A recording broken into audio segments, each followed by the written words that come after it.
Hey guys, a very important topic, updated return. Video थोड़ा लंबा है but a very important. I request all of you कि पूरा lecture आप एक बार देखो तो आपको पूरा कॉन्सेप्ट समझ में आए. गाइज, क्या होता था कि कोई असेसमेंट ईयर का रिटर्न फाइल करना कोई एसएससी भूल गया. अब उसको ये सजा मिल जाती थी कि वो वापस कभी रिटर्न फाइल नहीं कर पाता था एक बार उसका टाइम लिमिट खत्म होने के बाद. तो गवर्नमेंट ने ये प्रॉब्लम समझते हुए एक नया return ITR U updated return का कॉन्सेप्ट लाया. और ये अपडेटेड रिटर्न में बोला कि एसएससी अगर कोई जानबूझ के या फिर गलती से अगर उसका रिटर्न फाइल करना भूल गया है तो अब ये आईटीआर यू के माध्यम से वो अपना रिटर्न फाइल कर सकता. तो ये पूरा डिटेल में वीडियो में आपको अभी सब कुछ एक एक टॉपिक बड़े इत्मीनान से समझाऊंगा. राइट, तो चलो अब ध्यान दो. देखो ये कवरेज क्या क्या लेंगे अपन इसको. तो ये पूरा coverage present process of ITR filing क्या है ना, प्रेजेंट अभी क्या चल रहा है. फिर purpose of ITR U concept क्यों लाया गया इसको. What is ITR U, who may file, when to file ITR U है ना, कब करना चाहिए, when ITR U can't be file, कब नहीं कर सकते, कितनी बार, how many times ITR U can be filed, then up to what maximum time limit ITR you can be filed and time limit for the tax payment. मतलब ऐसा है क्या कि आप ITR you फाइल कर दो और टैक्स पे करो ही मत, ऐसा कुछ है. And last, how much additional tax will be applicable. Very important, सबके दिमाग में तो यही है कि कितना टैक्स भरना पड़ेगा सर, पहले ये बताओ तो हम इसको फाइल करें. तो एक एक क्वेश्चन का आंसर फटाफट समझने की कोशिश करते. देखो, तो नंबर वन, प्रेजेंट प्रोसेस क्या है. तो देखो, कोई भी असेसमेंट ईयर अगर आप करा, लेट्स से ये असेसमेंट ईयर, कोई भी एक असेसमेंट ईयर अपन ले, असेसमेंट ईयर 23-24, अगर ये असेसमेंट ईयर में लू तो इसका प्रीवियस ईयर हो जाएगा 22-23. राइट, तो ये 22-23 का आईटीआर आपको नॉन ऑडिटेड अगर एसएससी रहे, नॉन ऑडिटेड मतलब सैलरीड पर्सन है या बिजनेस जिनका टर्नओवर 1 करोड़ रुपए या 5 करोड़ रुपए के prescribe time limit, prescribe amount के ऊपर नहीं है, या फिर अ पार्टनरशिप फर्म, तो ऐसे केस में 31 जुलाई है ना, 31 जुलाई होती है इनकम टैक्स रिटर्न फाइल करने की डेट. जैसे यहां पे 31 July 23 would be the date. Okay, अब इसके बाद ये 31 जुलाई के बाद आपको गवर्नमेंट बोलता है कि ये ड्यू डेट तक आप फाइल कर दो. अगर नहीं कर सके, अगर ये नहीं कर सके तो आपको मैक्सिमम हम समय देते 31 दिसंबर 23 तक रिटर्न फाइल करने का.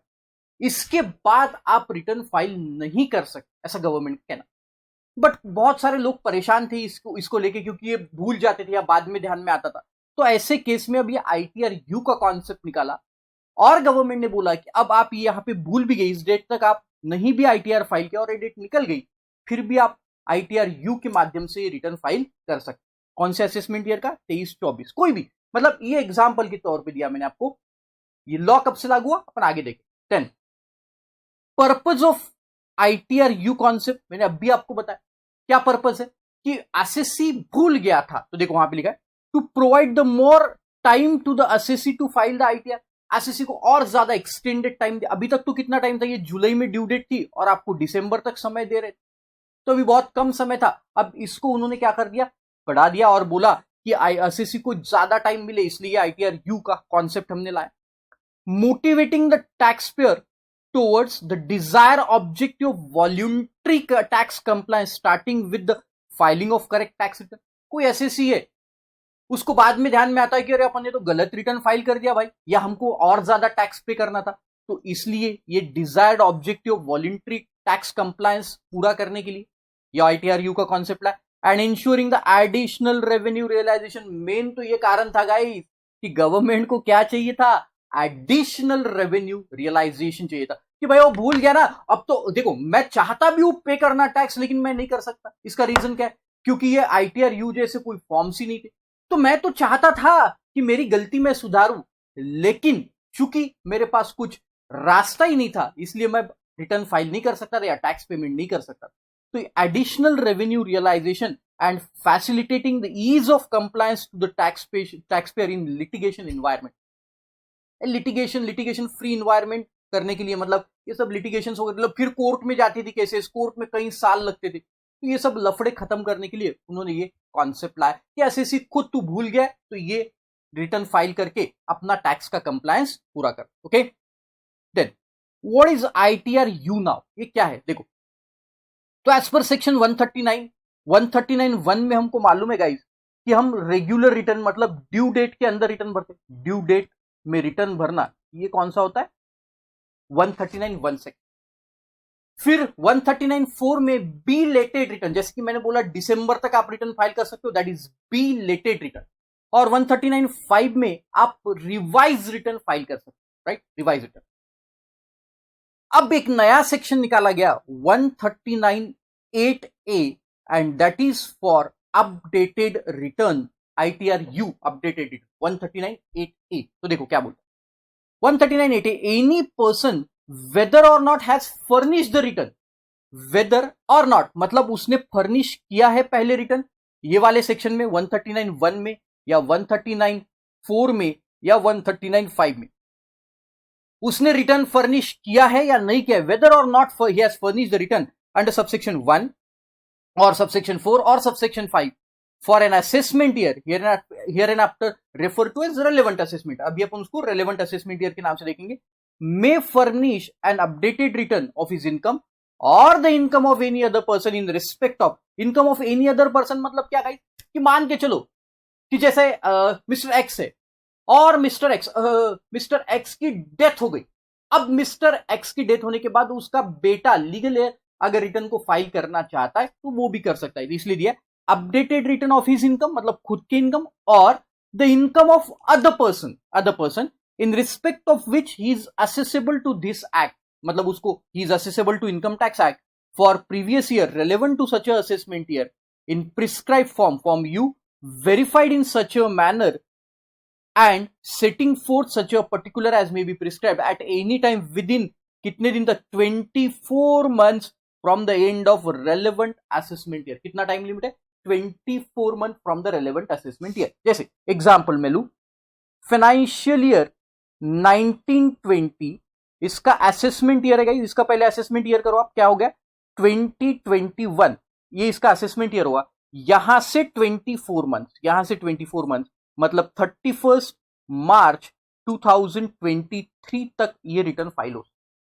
वैसे अगर मैं लू फाइनेंशियल ईयर 2021 इसका असेसमेंट ईयर हो जाएगा 21-22, यहां से 24 मंथ असेसमेंट ईयर से 24 मंथ मतलब 31 मार्च 2024 तक अपडेटेड रिटर्न। तो अभी काफी समय दे दिया। देखो पहले तो समय क्या था फाइनेंशियल ईयर 1920 की अगर मैं बात करूं फाइनेंशियल ईयर 1920 तो इसका रिटर्न आपको फाइल करना पड़ता था 31 जुलाई 20 तक, है ना, 31 जुलाई 20 तक। Extended time limit let's say 31 December 20, extended time limit 31 दिसंबर 20। तो यहां तक अगर आपने फाइल नहीं किया तो कभी भी फाइल नहीं कर सकते। अब उन्होंने कितना कर दिया 31 मार्च 23, मतलब फाइनेंशियल ईयर से 3 साल 36 मंथ का समय दे दिया फाइनेंशियल ईयर, और असेसमेंट ईयर से कितने महीने का 24। तो देखो यहां पर 24 months from the end of relevant assessment year, मतलब वो मार्च 20 खत्म होने के बाद आप 23 तक 36 मंथ तक अपनी गलती सुधार सकते हो अगर आपको सुधारना है। Then next who may file guys, देखो who may file an assessee whether an individual और अ नॉन इंडिविजुअल, मतलब company AOP BOI partnership firm सभी कर सकते। Any assessee whether he is audited और नॉन ऑडिटेड, तो अगर वो ऑडिटेड असेसी है तो भी, नॉन ऑडिटेड है तो भी, मतलब अगर आपका टैक्स ऑडिट करवाना है तो भी आप फाइल कर सकते हो अपडेटेड रिटर्न, नहीं तो भी। Any assessee whether he is resident और नॉन रेसिडेंट, देखो इंपॉर्टेंट, नॉन रेसिडेंट को भी ये फैसिलिटी खोल के दिया, ऐसा नहीं सिर्फ रेसिडेंट असेसी। तो अगर आप नॉन रेसिडेंट असेसी है गाइस तो भी गवर्नमेंट ने बोला कि आप ये रिटर्न फाइल कर सकते, updated return you can file, no worry. और ये एग्जांपल मैंने अभी आपको बताया असेसमेंट ईयर कब तक कर सकते हो, क्या भी बताया, ये अपन कब तक कर सकते हैं 31 मार्च 23 तक, और इसका 31 मार्च 24, 2 years from assessment year, this is assessment year, है ना। तो असेसमेंट ईयर प्रीवियस ईयर दिया तो आप पहले उसका असेसमेंट ईयर कर दो और वहां से 24 मंथ्स ले लो, राइट। तो ये सब लोग अब कोई भी एसएससी फाइल कर सकता है। Then next point, when an updated ITR can't be filed, कब नहीं कर सकते, कब नहीं कर सकते, 3 पॉइंट है वेरी इंपॉर्टेंट, ध्यान।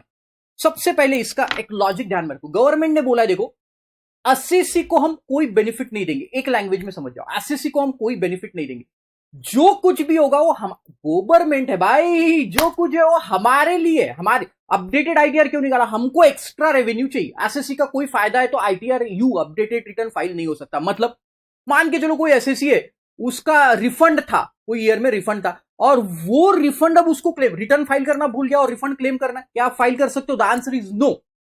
आप रिफंड क्लेम करने के लिए आईटीआर यू फाइल नहीं कर सकते। या कोई एसएससी को लेगा, देखो हमारा लॉस हमने रिटर्न में 1 लाख रुपए डिक्लेयर किया था, अब हमें पता चला नहीं नहीं ये तो 5 लाख रुपए, तो अब अपडेटेड रिटर्न फाइल करके वो 1 लाख का लॉस 5 लाख में कन्वर्ट कर, या हमने 1 लाख के लॉस का रिटर्न ही फाइल नहीं किया, अब रिटर्न फाइल करते 5 लाख का लॉस क्लेम करते, गवर्नमेंट बोला नहीं नहीं नहीं, एसएससी का कोई बेनिफिट हो रहा है तो आईटीआर यू है ही नहीं आपके। मतलब आप रिफंड के केस में या फिर आप लॉसेस के केस में आईटीआर यू फाइल नहीं कर पाए। ओके, तो देखो, if updated ITR is a return of loss, or if as updated ITR is a return of loss, or it has effect of decreasing the total tax liability, आपका tax liability आप कम करना चाहते हो। हाँ, आपने बोल दिया देखो हमने तो उस साल ज्यादा टैक्स पे कर दिया, अभी ध्यान में आया तो हम हमारी टैक्स लाइबिलिटी कम करना चाहते। पहले जो हमने 139(1) में या 139(4) में या 139(5) में रिटर्न जो भरा था ना, उसमें हम लोगों ने टैक्स लाइबिलिटी ज्यादा भर दी थी, अब वो टैक्स लाइबिलिटी कम करना है तो ऐसा नहीं चलेगा, अब नहीं कर सकते। Or it results in refund or increases a refund due to on the basis of return filed under section 1, 4 or 5 of such a person under this act of or relevant assessment year. मतलब पहले आपने जो refund का return डाला था उसका refund आप और बढ़ाना चाहते हो, या फिर आप रिफंड, नया रिफंड क्लेम करना चाहते हो, तो भी आप आईटीआर यू फाइल, तो लॉस के केस में नहीं कर पाएंगे। अगर आपकी टैक्स लाइबिलिटी आप डिक्रीज करना चाहते हो तो भी नहीं, या फिर आप रिफंड क्लेम करना चाहते हो तो भी आईटीआर यू फाइल नहीं हो सकता। बट हाँ, आपका नील का रिटर्न है, नील का रिटर्न, तो यहां एक्ट में ऐसा कोई प्रावधान अभी नहीं, तो मेरे ओपिनियन में नील का रिटर्न आप फाइल कर सकते, राइट। मतलब बेसिक एग्जेम्पशन लिमिट में अगर आपका इनकम फाइल करना चाहते हो तो आप कर सकते।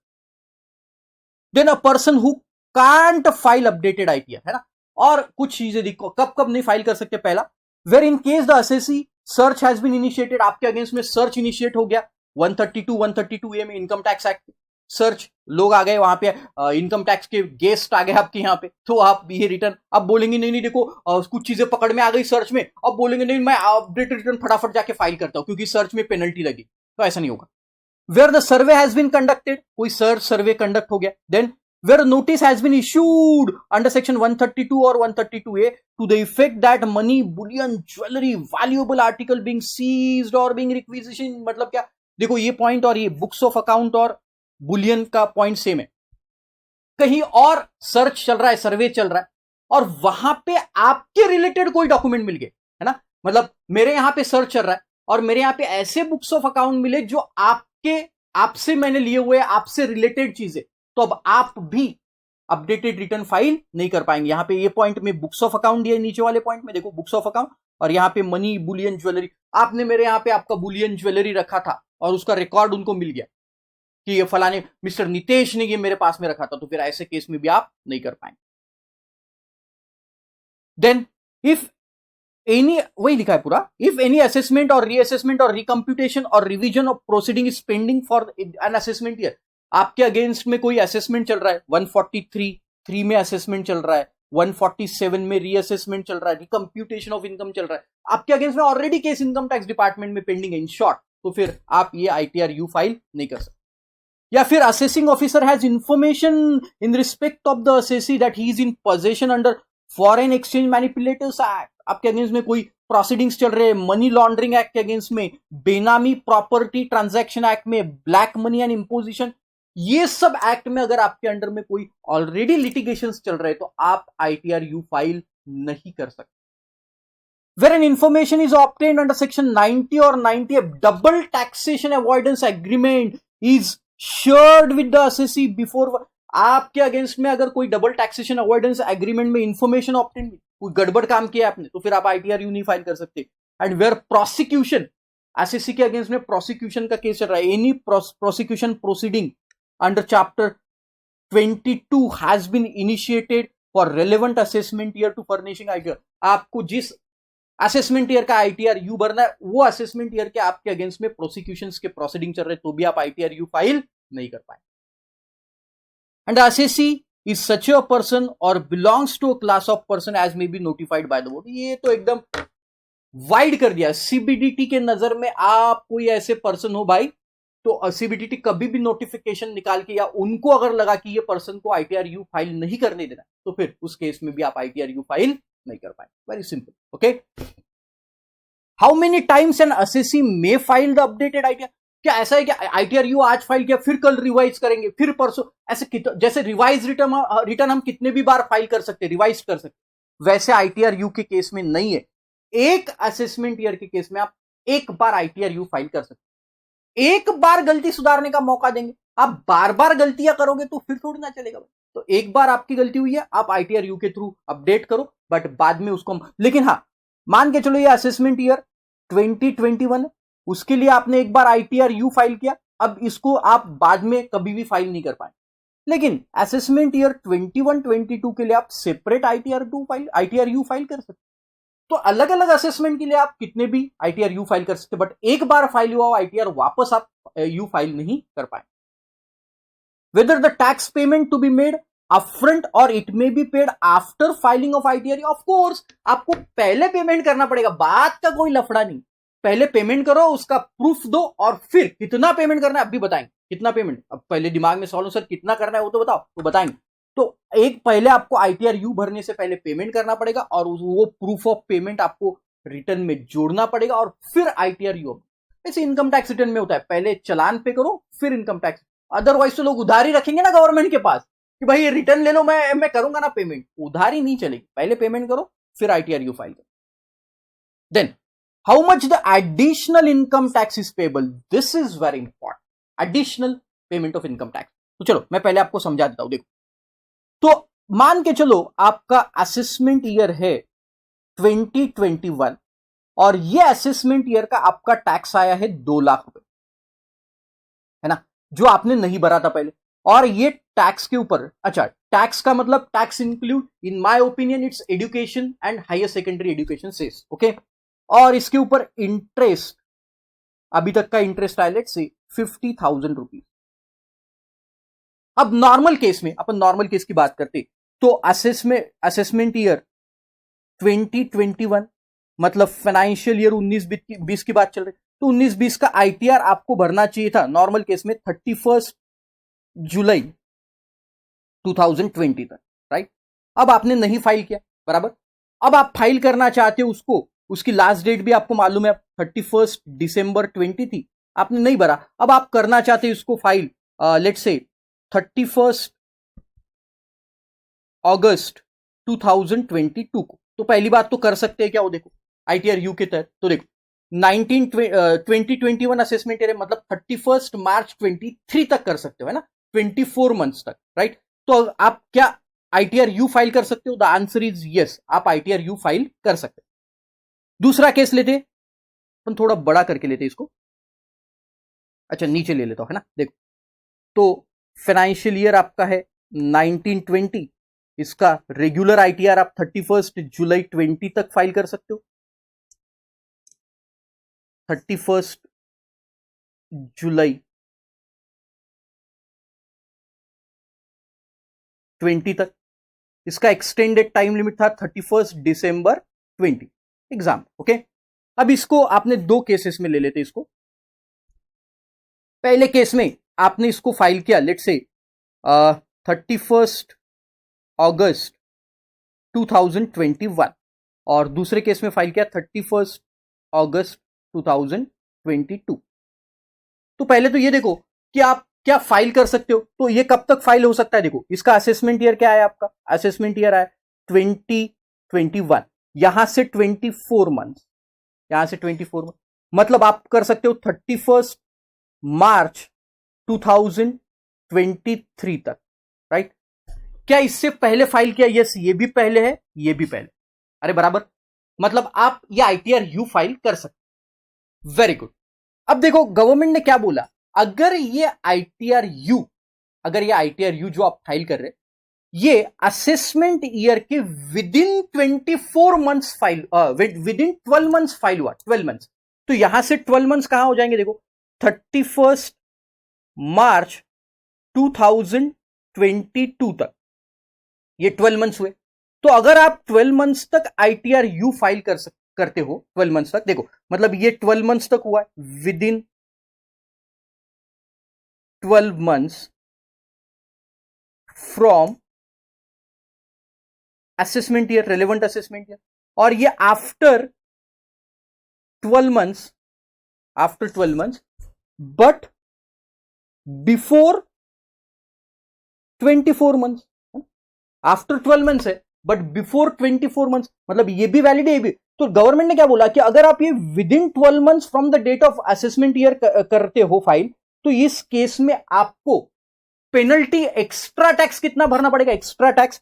तो गवर्नमेंट का कहना है, देखो अब पढ़ो यहां पे आप, if ITR being filed up to 1 year from the end of relevant assessment year, up to 1 year from the relevant assessment, then 25% of किसका, देखो, of aggregate tax and interest payable. तो हमने देखा कि हमने टैक्स एंड इंटरेस्ट कितना है, दोनों का 25%, मतलब ये 2 लाख टैक्स है आपका, टैक्स, और आपका इंटरेस्ट है 50,000। तो ये दोनों का मिला के 2,50,000 तो आपको भरना ही पड़ेगा, 2,50,000 तो भरना ही है।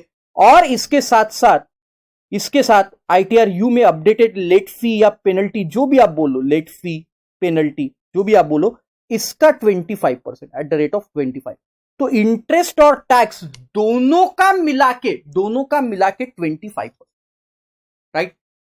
तो याद रखना, ये गवर्नमेंट ने सिर्फ टैक्स का 25% नहीं बोला, टैक्स प्लस इंटरेस्ट का 25%।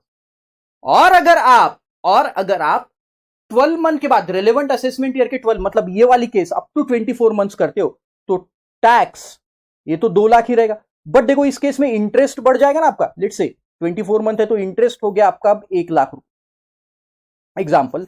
तो फिर अब ये 3 लाख रुपए हो गए, ये तो पे करना ही है आपको। और इसके साथ आपको ये लेट फी जो है, या मैं उसको पेनल्टी बोलूंगा, एट द रेट ऑफ 50% भरना, 50%। तो अगर 12 months from the end of relevant assessment year ITR you file करते हो तो आपको 25% देना है टैक्स और इंटरेस्ट का। और अगर आप 12 मंथ्स के बाद चले गए, मतलब अप टू 24 मंथ समय आपके पास, तो फिर 50% ऑफ टैक्स एंड इंटरेस्ट। कुछ लोगों के दिमाग में आया होगा, सर हमें एक बात समझ में नहीं आ रही कि असेसी को तो कोई बेनिफिट ही नहीं है, मतलब लॉस भी क्लेम नहीं कर पा रहे, रिफंड भी क्लेम नहीं कर पा रहे, इनकम को भी कम नहीं कर पा रहे, ये तो हम एक्स्ट्रा इनकम पे टैक्स दे रहे, तो हम आईटीआर यू फाइल ही क्यों करें, और ऊपर से ये 25% या 30% लेट फी पेनल्टी भी दे रहे, तो क्यों फाइल करेंगे। अरे गाइज देखो, ये आजकल ये AIS, annual information statement 26 ASI, अगर आपने ये फाइल नहीं किया गाइज और बाद में डिपार्टमेंट ने पकड़ लिया, तो फिर आपको up to 300% of tax penalty, 300%। तो उससे अच्छा भाई 25% या 50% देके खत्म करो ना बात। इतना टैक्स तो भरना ही है, इंटरेस्ट भरना ही है, और उसके अलावा 100% to 300% ranges, penalty ranges between 100 to 300। तो उससे अच्छा है 25-50% देके काम खत्म करो, ऐसे कुछ लोग। अरे बराबर। एंड लास्ट पॉइंट गाइस, देखो, relevant income tax rules and notification, ये रूल 12AC नया बनाया गया, 12AC, और ये रूल 12AC में आईटीआर यू के बारे में बताया गया। Wide notification number 48/22 of income tax act 29 अप्रैल को, एकदम ताजा 29 अप्रैल 22 को आया हुआ नोटिफिकेशन है, जिसके तहत ये आईटीआर यू था। ओके।